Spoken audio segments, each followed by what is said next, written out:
Ngayon nga ay tamang food trip lang kami. Abay syempre, Happy Father's Day kasi. Kaya hayan, nagkainan muna kami ng bahagya. Abay minsan lang naman ise-celebrate. Abay buti naman ay buo ang pamilya. Minsan kasi ay wala talaga ako dito. Kapag Father's Day at Mother's Day ay syempre ay nasa binangonan tayo nakatira. At buti na lang talaga at hindi pa ako nauwi niyan. Pero kinabukasan, hayun, nauwi din kaagad. Ewan ko bang utak na ito, kapag talaga gusto ko ay gusto ko talagang umuwi. Yan nga ay napakasarap ng aming kainan diyan, lalo na pagsama-sama ang buong pamilya. Ay talaga nga naman mapapalakas ka sa lamunan. Hihihi. At heto ngang si Pangkin ay ayaw kumain. Busy kalalakad. Ganyan talaga pag bata, mahirap pakainin. Kaya tiis-tiis lang kapatid, lalaki din yan. Hihihi. At masasanay din sa mga pagkain na hindi pa niya nakakain. O siya, dyan na kayo. Babu! Wow! Eto na si Boy Tilaps. Yeah! Chillin' lang, walang stress. Pero sa isip, laging on the grind. Mga pangarap gustong i-define. Kaya tara na, gumalaw! Sabay sa ritmo buong gabi. Ang tamad ay itabi. Para sa iyong mga pangarap, Boy Tilaps, ikaw na yan. Boy Tilaps, angat na yan. Boy Tilaps, angat na yan. Angat na yan! Diet po ako. Tanda na. Mga putong ano. Wala to.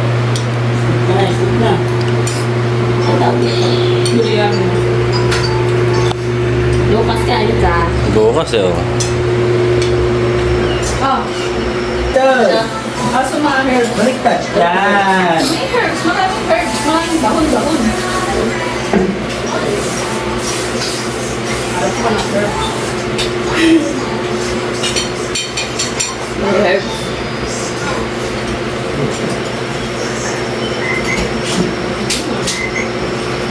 Nakabako na lang. Ano kumain? Ito. Bakit ko din? Diba? Namin kasi yung kulay.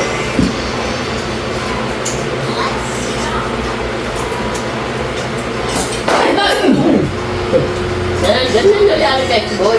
Ano ka siya, hindi ako masyado eh. Hindi, kasi ano siya, yung parang hindi siya mga ano. Hindi mo na. Kapag sa kanya yung ano, Nasa lababo yung ano.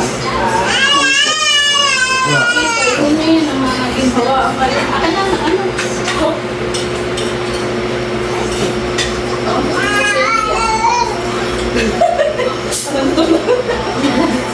Yan. Kaya tumulong ako.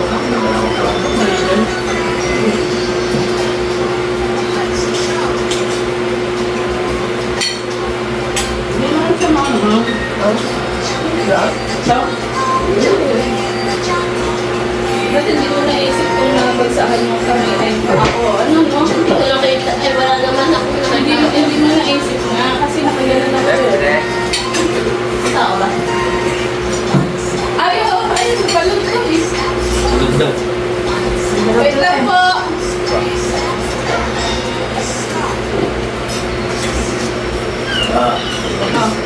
Ano ba? Ba? Wait lang. Kanina to? Kanina to? Wala. Wala.